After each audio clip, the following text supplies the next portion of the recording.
Hi hello ಸ್ನೇಹಿತರೆ, ನಮಸ್ಕಾರ. ಈ ತಮ್ನೈಲ್ ನೋಡಿ ನೀವು ಅಂದ್ಕೊಂಡಿರ್ಬೋದು ಕರ್ನಾಟಕ TET 2025 ಅಂತ ಇದೆ ಅಲ್ವಾ.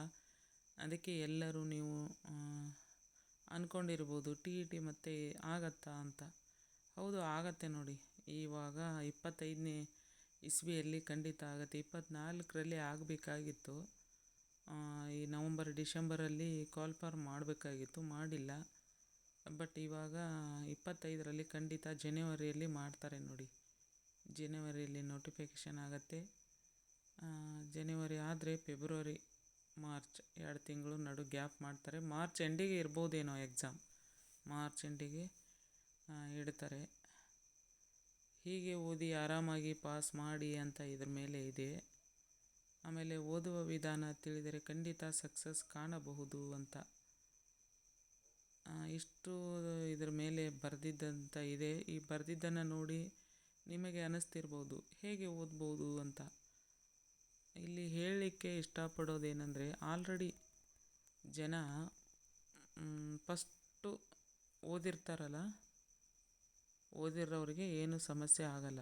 ಫಸ್ಟು ಓದಿದವರಿಗೆ, ಫಸ್ಟ್ ಓದಿ ಆಲ್ರೆಡಿ 1, 2, 3 ಈ ಥರ ಅಟೆಂಪ್ಟನ್ನು ಅಟೆಂಡ್ ಆಗಿರ್ತಾರಲ್ಲ, ಅವರಿಗೆ ಏನೂ ಸಮಸ್ಯೆ ಇರಲ್ಲ. ಸಮಸ್ಯೆ ಇರಲ್ಲ ಅಂದರೂ ಕೂಡ ಇರ್ತದೆ. ಕೆಲವೊಬ್ಬರು ಪಾಸ್ ಮಾಡ್ಕೊಂಡಿದ್ದಾರೆ, ಕೆಲವರು ಪಾಸೇ ಮಾಡಿಲ್ಲ. ಯಾಕೆ ಪಾಸ್ ಆಗಿಲ್ಲ ಅಂತ ಅವರಿಗೆ ಅರ್ಥ ಇಲ್ಲ.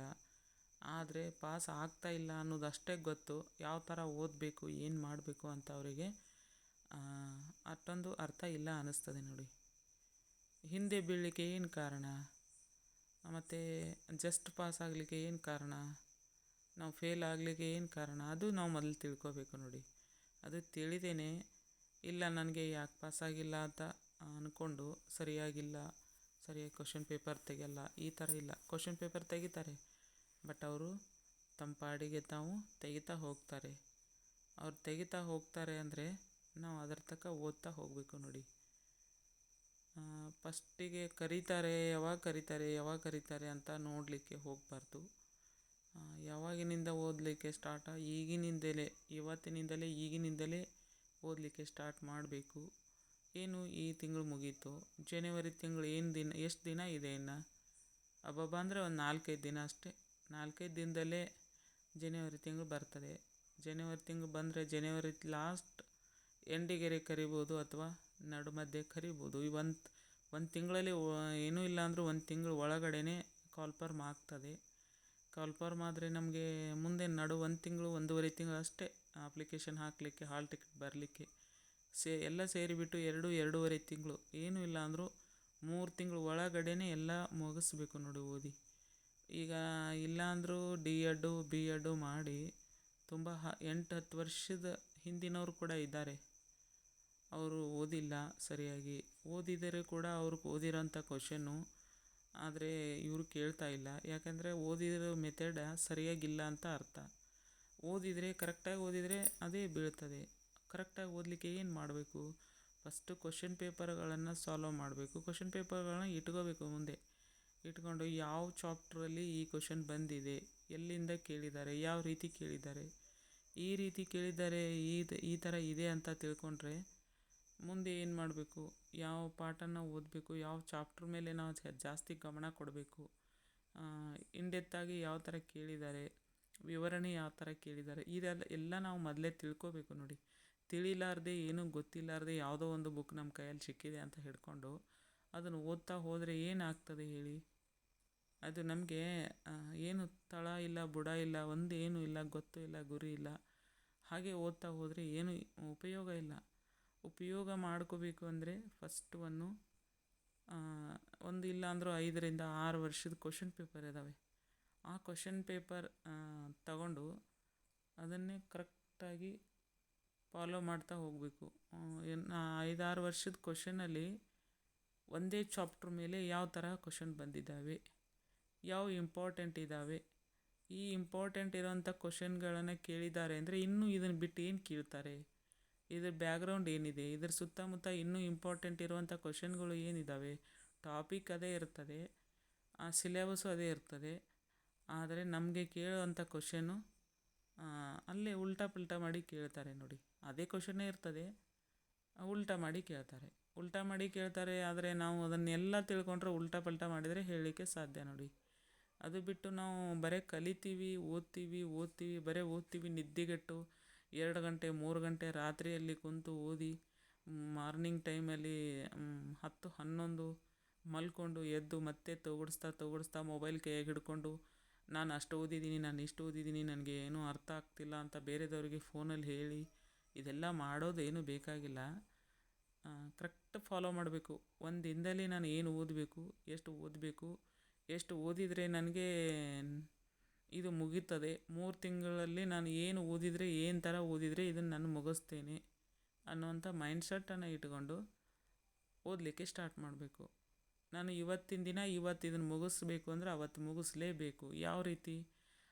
ಕಂಟಿನ್ಯೂವರ್ಸ್ ಆಗಿ ಕೂಡಬಾರ್ದು ಓದಲಿಕ್ಕೆ. ಕಂಟಿನ್ಯೂವರ್ಸ್ ಆಗಿ ಕೂತ್ರೆ ಏನಾಗ್ತದೆ, ಆ ಮೈಂಡಿಗೆ ಸ್ವಲ್ಪ ಇದನ್ನಾಗ್ತದೆ, ಸಮಸ್ಯೆ ಆಗ್ತದೆ. ಅದಕ್ಕೆ ಏನು ಮಾಡಬೇಕು, ಒಂದೂವರೆ ಗಂಟೆ 2 ಗಂಟೆ ಸಾಕು. ಅಷ್ಟು ಕೂತು ಒಂದೇ ಜಾಗದಲ್ಲಿ ಕನಿಷ್ಠ ಅಂದರೂ ಒಂದು 45ರಿಂದ 50 ನಿಮಿಷ ಸಾಕು ಕೂತ್ರೆ. ಜಾಸ್ತಿ ಕವರ್ ಮಾಡ್ತೀನಿ ಅಂದರೆ 2 ಪೀರಿಯಡು ಒಂದೂವರೆ ಗಂಟೆವರೆಗೆ ಒಂದೇ ಕುತ್ತದಲ್ಲಿ ಕುಂತು ಓದಬೇಕು. ಆನಂತರ ಏನು ಮಾಡಬೇಕು, ಹೊರಗಡೆ ಹೋಗಿ ಒಂದು 5 ನಿಮಿಷ ರೆಸ್ಟ್ ಮಾಡಿ, ಒಂದಿಷ್ಟೇನೋ ಕಣ್ಣಿಗೆ ಬೇರೆ ಕಾಣೋ ಹಾಗೆ ನೋಡಿ ಒಂದು ಲೋಟ ನೀರನ್ನು ಕುಡಿದು ಬಂದು ಮತ್ತೆ ಜಾಗಕ್ಕೆ ಕೂಡಬೇಕು ನೋಡಿ. ಅಷ್ಟು ಮಾಡ್ಕೊತು ನಾವು ಇಲ್ಲಾಂದರೂ ಒಂದು ದಿವಸಕ್ಕೆ 5ರಿಂದ 6 ಗಂಟೆ ಕಂಟಿನ್ಯೂವರ್ಸ್ ಆಗಿ 6 ಗಂಟೆ ಅಥವಾ 8 ಗಂಟೆ ಓದಿದರೂ ಪರವಾಗಿಲ್ಲ, ಓದಲೇಬೇಕು. ಅಷ್ಟು ಓದಿದರೆ 3 ತಿಂಗಳಲ್ಲಿ ಕವರ್ ಮಾಡ್ತೀರಾ. ಕವರ್ ಆಗ್ತದೆ. ಕವರ್ ಆಗಿ ಸಕ್ಸಸ್ ಕಾಣ್ತೀರ. ಈಗಾಗಲೇ ಎಲ್ಲರೂ 90, 91, 92 ಇಷ್ಟೇ ಮಾರ್ಕ್ಸನ್ನು ತಗೊಂಡು ಒಂದು ಇದರಲ್ಲಿ ಪಾಸ್ ಆಗಿರ್ತಾರೆ. 1-2 ಮಾರ್ಕ್ಸ್ ಅಷ್ಟೇ ಜಾಸ್ತಿ ತಗೊಂಡು ಬರೀ ಪಾಸಿಂಗ್ ಅಷ್ಟೇ ಆಗಿರ್ತಾರೆ. ಆದರೆ ಕೆಲವೊಂದು ಜನ ಅದಕ್ಕಿಂತ ಜಾಸ್ತಿ ಇರ್ತವೆ ನೋಡಿ. ಡಿಗ್ರಿದು ಕೂಡ ಜಾಸ್ತಿ ಇರ್ತದೆ, ಆಮೇಲೆ ಡಿ ಎಡ್ ಅದನ್ನು ಕೂಡ ಜಾಸ್ತಿ ಇರ್ತದೆ. ಅವ್ರಿಗೆ ಏನು ಮಾಡಬೇಕು, ಅದನ್ನೇನು ತಿದ್ದಲಿಕ್ಕೆ ಬರ್ತದನ ಇಲ್ವಲ್ಲ. ಹಿಂದಿನ ಮಾರ್ಕ್ಸನ್ನು ಯಾರಿಗೆ ತಿದ್ದಲಿಕ್ಕೆ ಸಾಧ್ಯನೇ ಇಲ್ಲ. ಹೆಚ್ಚಿಗಿದ್ದವ್ರು ಹೆಚ್ಚಿಗೆ ಇರ್ತಾರೆ, ಕಡಿಮೆ ಇದ್ದವ್ರು ಏನೂ ಮಾಡ್ಲಿಕ್ಕೆ ಬರೋಲ್ಲ. ಅದಕ್ಕೆ ಅವ್ರು ಕಡಿಮೆ ಇರೋರು ಏನು ಮಾಡಬೇಕು, ಒಂದು ಸ್ವಲ್ಪ ಈ ಕಡೆ ಡೈವರ್ಟ್ ಆಗಬೇಕು ನೋಡಿ. ಟಿ.ಟಿಯಲ್ಲಿ ಅವರು ಜಸ್ಟ್ ಪಾಸ್ ತಗೊಂಡಿರ್ಬೋದು ಅಥವಾ ಹೆಚ್ಚು ತೊಗೊಂಡಿರ್ಬೋದು. ಆದರೆ ಹಿಂದಿನ ಬ್ಯಾಕ್ ಸ್ಕೋರ್ ಕಡಿಮೆ ಇರೋರು ಮುಂದೆ ಬಂದು ಏನು ಮಾಡಬೇಕು, ಎಲ್ಲರಿಗಿಂತ ಜಾಸ್ತಿ ಇರುವಂಥ ಮನಸ್ಸಿರಬೇಕು. ಜಾಸ್ತಿ ಮಾಡಲೇಬೇಕು ನೋಡಿ, ಮನಸ್ಸು ಅಷ್ಟೇ ಬೇಡ, ಜಾಸ್ತಿ ಮಾಡುವಂಥ ಮಾಡಬೇಕು. ಹೇಗೆ ಮಾಡಬೇಕು ಅಂತಂದರೆ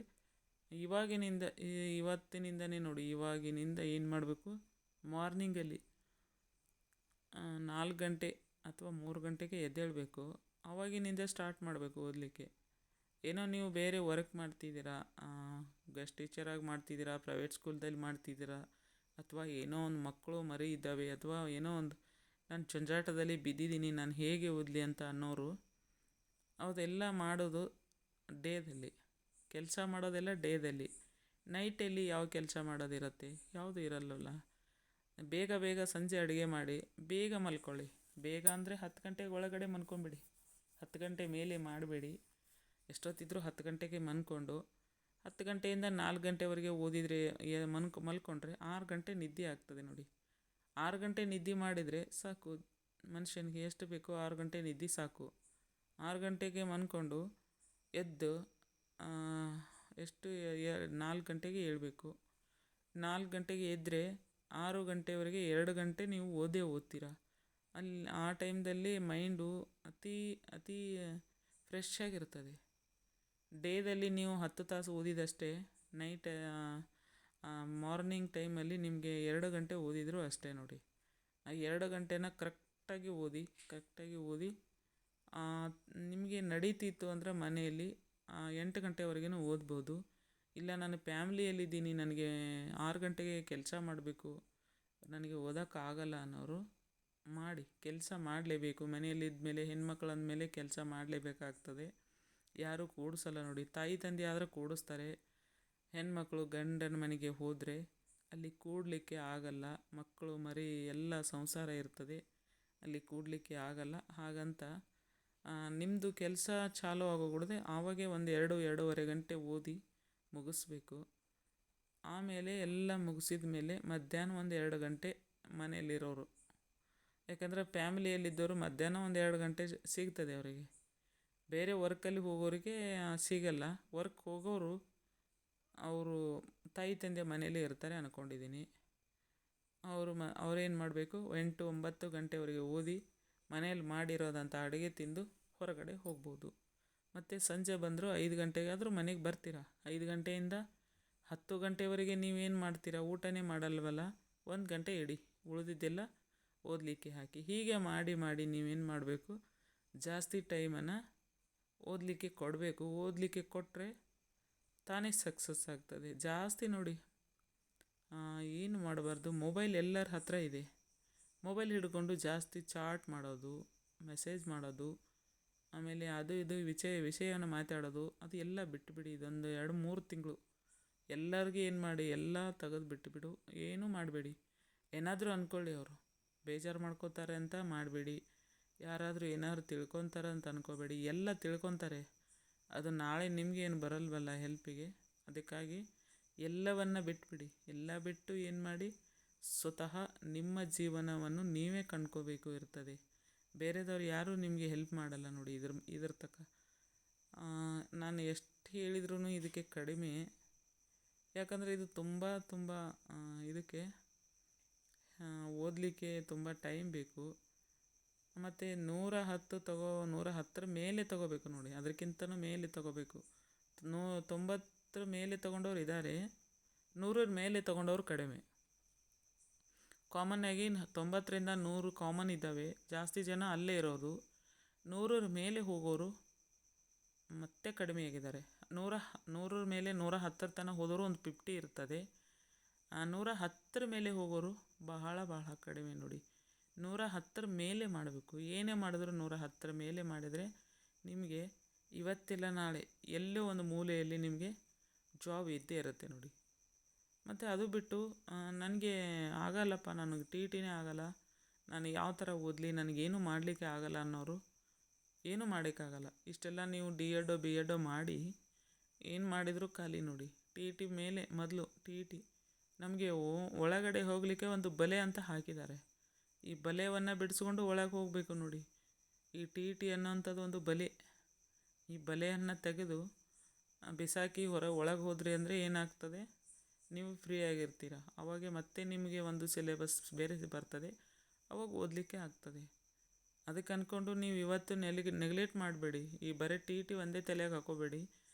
TT ಮತ್ತು GPT ಎರಡು ಒಂದೇ ಥರ, ಎರಡು ಒಂದೇ ಇದೆ ನೋಡಿ. ಸಿಲೆಬಸ್ಸು ಕೂಡ ಒಂದೇ ಇದೆ, ಓದಲಿಕ್ಕೆ ಕೂಡ ಒಂದೇ ಥರ ಇದೆ ಮೆಥಡು. ಓದಿ, ಸ್ವಲ್ಪ ವಿವರಣೆ ಜಾಸ್ತಿ ಓದಿ. ವಿವರಣೆ ಓದಿದರೆ ಇಲ್ಲಿ TTಯಲ್ಲಿ ಹೇಳಿಕೆ ರೂಪವನ್ನು ಕೊಡ್ತಾರೆ. ಹೇಳಿಕೆ ರೂಪ ಕೊಡ್ತಾರೆ ಅಂತ ಅದನ್ನು ಬಾಯಾಟ ಮಾಡಿದರೆ, ಬರೀ ಕಣ್ಣಲ್ಲಿ ನೋಡಿದರೆ ಕೂಡ ಅದು ಬರಲ್ಲ.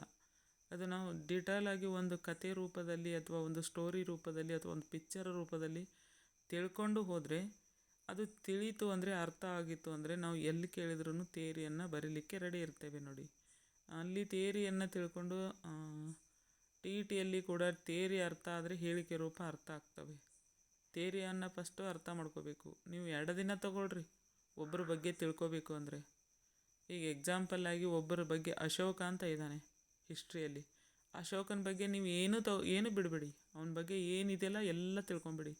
ಅಶೋಕಂದು ಒಂದು ಪಾಠದ ಒಂದೇ ಒಂದು ಮಾರ್ಕ್ಸ್ ಎಲ್ಲಿ ಬಿದ್ದರೂ ಕೂಡ ನಾನು ಬರೀತೀನಿ ಅನ್ನೋಂಗೆ ಕಲಿಬೇಕು ನೋಡಿ.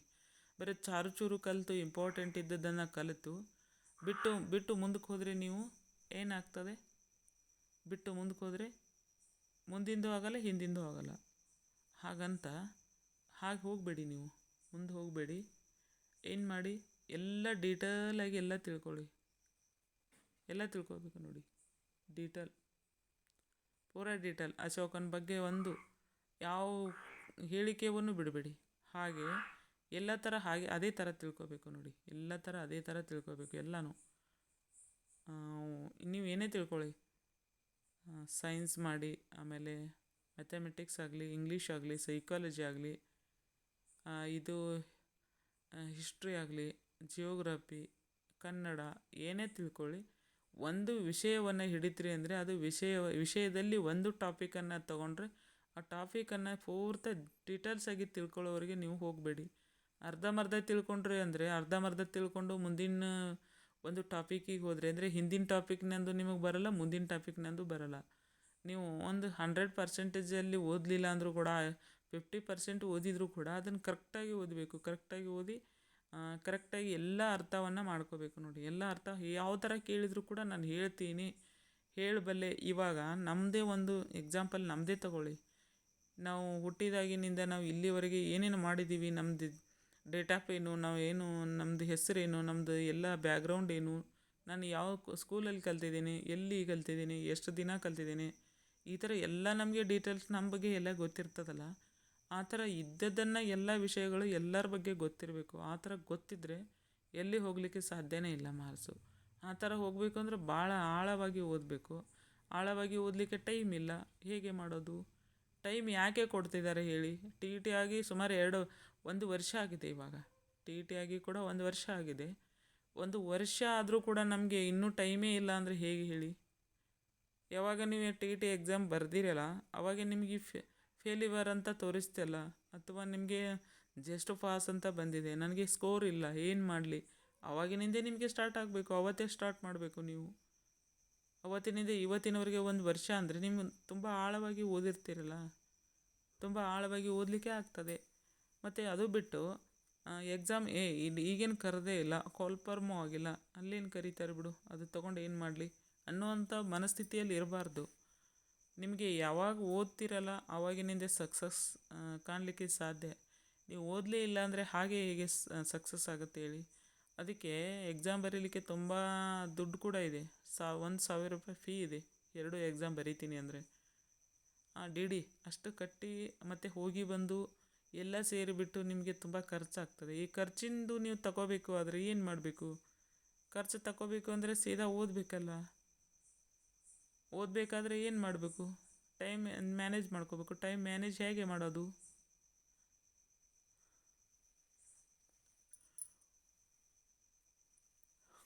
ಈ ಥರ ಮಾರ್ನಿಂಗಲ್ಲಿ ಓದಿದರೆ ಬೆಟ್ರು ಅಂತ ಹೇಳ್ತೇನೆ. ಮತ್ತು ನಿಮಗೊಂದು ಟೈಮ್ ಟೇಬಲ್ ಹಾಕ್ಕೊಳ್ಳಿ ಕರೆಕ್ಟಾಗಿ. ನನ್ನ ಟೈಮ್ ಫ್ಯಾಮಿಲಿಯಲ್ಲಿದ್ದೀನಿ, ನನಗೆ ಹಾಕ್ಕೊಳ್ಳಿಕ್ಕೆ ಆಗಲ್ಲ ಅನ್ಬೇಡಿ. ನೀವು ಡೇ ಯಾವ ಥರ ಕೆಲಸ ಮಾಡ್ತೀರಾ, ಯಾವ ಟೈಮ್ದಲ್ಲಿ ನೀವು ಫ್ರೀ ಆಗಿರ್ತಿರಲ್ಲ, ಫ್ರೀ ಆಗಿರೋ ಟೈಮ್ ಮಾತ್ರ ಹಾಕ್ಕೊಳ್ಳಿ. ಕೆಲಸ ಮಾಡೋ ಟೈಮನ್ನು ಏನೂ ಹಾಕೋಬೇಡಿ. ಆ ಥರ ಹಾಕ್ಕೊಂಡು ನೀವು ಒಂದೇ ಒಂದು ಕರೆಕ್ಟಾಗಿ ಫಾಲೋ ಮಾಡ್ಕೊತ ಹೋಗಬೇಕು ನೋಡಿ. ಹೋದರೆ ಸಕ್ಸಸ್ ಆಗೇ ಆಗ್ತದೆ. ಮೇಯ್ನಾಗಿ ಕ್ವಶನ್ ಪೇಪರು ಮುಂದಿಟ್ಕೊಂಡು ಓದಬೇಕು. ಮತ್ತು ಯಾವುದೇ ಒಂದು ವಿಷಯ ಓದಿ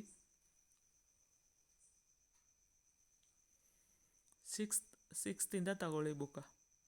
ಕನ್ನಡ ಆದರೂ ಓದಿ, ಇಂಗ್ಲೀಷ್ ಓದಿ, ಆಮೇಲೆ ಸೈಕಾಲಜಿ ಅಲ್ಲಿ ಬರಲ್ಲ, ಮತ್ತು ಸೈನ್ಸ್ ಓದಿ, ಮ್ಯಾಥಮೆಟಿಕ್ಸ್ ಓದಿ, ಇಲ್ಲಾಂದರೆ SST ಓದಿ. 6ದಿಂದ 10th ಕಂಪಲ್ಸರಿ ಓದಲೇಬೇಕು. ಮೇಲೆ ಡಿವೈಡ್ ಆಗ್ತದೆ ಸೈನ್ಸ್ ಮಾಡೋದು ಮತ್ತು ಆರ್ಟ್ಸು. ಸೈನ್ಸ್ ಮಾಡಿದವರು ಸೈನ್ಸ್ದವ್ರು ತಗೋಬೋದು, ಆರ್ಟ್ಸ್ ಮಾಡಿದವರು ಆರ್ಟ್ಸಿಂದ ತೊಗೊಂಡು ಡಿವೈಡ್ ಮಾಡಿ ಓದಬೇಕು ನೋಡಿ. ಇವಾಗ ಒಂದೇ ಒಂದು ವಿಷಯವನ್ನು ತಗೊಂಡಿದ್ದೀರಲ್ಲ, ಒಂದು ವಿಷಯ ತಗೊಂಡ್ರೆ ಎಲ್ಲ 6ರಿಂದ 12th ಬುಕ್ಕಲ್ಲಿ ಆ ವಿಷಯವನ್ನು ಓದಬೇಕು. ಒಂದೇ ಒಂದು ಟಾಪಿಕ್ ಯಾವತ್ತು ತಗೊಂಡಿರ್ತಾರಲ್ಲ ಆ ಟಾಪಿಕನ್ನು ನೀವು ಎಲ್ಲಿಂದ ತೊಗೊಂಡಿದ್ದೀರಿ? 6ದಿಂದ ತೊಗೊಂಡಿದ್ದೀರಿ. 6ದಿಂದ ಅಲ್ಲಿ ಏನಿದೆ, 7th ಏನಿದೆ, 8th ಏನಿದೆ, 9th ಈ ಥರ ಕ್ಲಾಸ್ ವೈಸು ಅದೇ ಸಬ್ಜೆಕ್ಟನ್ನು ಅದೇ ಟಾಪಿಕನ್ನು ಮುಂದಿಟ್ಟುಕೊಂಡು ಕ್ವಶನ್ ಪೇಪರ್ ಮುಂದಿಟ್ಕೊಂಡು ಈ ಚಾಪ್ಟ್ರಲ್ಲಿ ಯಾವ ಕ್ವಶನ್ ಬಂದಿದ್ದಾವೆ, ಇಷ್ಟೆಲ್ಲ ಕ್ವಶನ್ ಬಂದಿದ್ದಾವ, ಓಕೆ ಈ ಕ್ವಶನ್ಗಳು ಈ ಪಾಠದಲ್ಲಿ ಈ ಥರ ಇದೆ, ಇನ್ನೊಂದು ಕ್ಲಾಸ್ನಲ್ಲಿ ಯಾವ ಥರ ಇದೆ, ಹೀಗೆ ಎಲ್ಲ ಕ್ಲಾಸ್ಗಳನ್ನು ಚೆಕ್ ಮಾಡಬೇಕು. ಕ್ಲಾಸ್ ಬುಕ್ಗಳನ್ನು ಚೆಕ್ ಮಾಡಿ ಯಾವ ಕ್ವಶನ್ ಇದೆ, ಯಾವ ಥರ ಇದೆ, ಇನ್ನೂ ಏನೇನು ಬಿಟ್ಟಿದ್ದಾರೆ, ಈ ಥರ ಕೇಳ್ಬೋದಲ್ಲ ಇನ್ನು ಮುಂದೆ, ಈ ಥರ ಎಲ್ಲ ನೋಡಿ ಚೆಕ್ ಮಾಡಿಬಿಟ್ಟು ಓದಬೇಕು ನೋಡಿ. ಅದೆಲ್ಲ ಓದಿ ಆದಮೇಲೆ ಮತ್ತೆ ನೆಕ್ಸ್ಟ್ ಟೈಮ್ ಏನು ಮಾಡಬೇಕು, ಮತ್ತೆ ರಿವಿಷನ್ ಮಾಡಬೇಕು. ಈ ಥರ ರಿವಿಷನ್ ಮಾಡ್ತಾ ಹೋದರೆ ಅರ್ಥ ಆಗ್ತದೆ. ಮತ್ತು ನೆನಪು ಕೂಡ ಉಳಿತದೆ ನೋಡಿ, ತುಂಬ ನೆನಪು ಉಳಿತದೆ.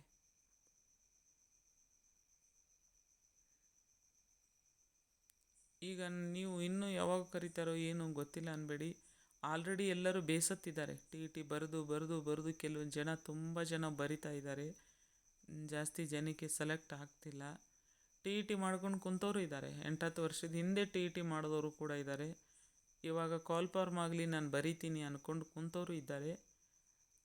ಅವ್ರಿಗೆ ನೋಡಿ ನೀವು ಇಷ್ಟೆಲ್ಲ ಜನ ಕುಂತಾರೆ ನಾವೇನು ಅನ್ಕೋಬೇಡಿ. ಅವ್ರವ್ರ ತಕ್ಕಂತೆ ಅವ್ರಿಗೆ ಇದೇ ಇರ್ತದೆ. ವಿದ್ಯೆ ಯಾರಿಗೂ ಕೆಟ್ಟದ್ದಲ್ಲ, ಎಲ್ಲರಿಗೂ ಒಳ್ಳೆಯದು. ಹಾಗಂತ ಎಲ್ಲರೂ ಏನು ಮಾಡಿ ಬೇರೆದವರನ್ನು ನೋಡಿ ಚೇಂಜ್ ಆಗಬೇಡಿ. ನಿಮಗೂ ಕೂಡ ಅದರಲ್ಲಿಂದ ಹೆಲ್ಪ್ ಇದೆ. ಇಷ್ಟೊತ್ತು ನಾನು ನಿಮಗೆ 1-2 ವಿಷಯಗಳನ್ನು ಹೇಳಿದ್ದೇನೆ ಅನಿಸಿದೆ. ಇಷ್ಟ ಆದರೆ ಇದನ್ನು ಸಬ್ಸ್ಕ್ರೈಬ್ ಮಾಡ್ಕೊಳ್ಳಿ, ಎಲ್ಲರಿಗೂ ಮತ್ತು ಶೇರ್ ಮಾಡಿ. ಹಾಗೆ ಎಲ್ಲರಿಗೆ ಈ ವಿಷಯವನ್ನು ತಲುಪಿಸಿ. ಒಂದು ಕಮೆಂಟ್ ಮಾಡಿ. ಇದೇ ನೀವು ನನಗೆ ಕೊಡ್ತಾ ಇರೋಂಥ ಒಂದು ಪ್ರೋತ್ಸಾಹ ನೋಡಿ. ಹೀಗೆ ನಾನು ಇನ್ನೂ ತುಂಬ ವಿಷಯಗಳನ್ನು ನಿಮಗೆ ಹೇಳಲಿಕ್ಕೆ ರೆಡಿ ಇದ್ದೇನೆ, ಹೇಳ್ತೇನೆ ಕೂಡ. ನನ್ನ ವಿಷಯಗಳು ನಿಮಗೆ ಇಷ್ಟ ಆದರೆ ನನಗೆ ಕಮೆಂಟ್ ಮಾಡಿ, ಖಂಡಿತ ಕಮೆಂಟ್ ಮಾಡಿ. ಅದು ನನಗೆ ಒಂದು ನೀವು ಕೊಟ್ಟಿರುವಂಥ ದೊಡ್ಡ ಉಡುಗೊರೆ ಅಂತ ಹೇಳ್ತೀನಿ. ಇಷ್ಟು ತನಕ ನಾನು ಮಾತಾಡಿದ್ದೀನಿ. ಈ ವಿಡಿಯೋವನ್ನು ನೀವು ನೋಡಿದ್ದಕ್ಕೆ ನಿಮಗೆ ತುಂಬ ನನ್ನಿಂದ ಧನ್ಯವಾದಗಳು. Okay, thank you, bye.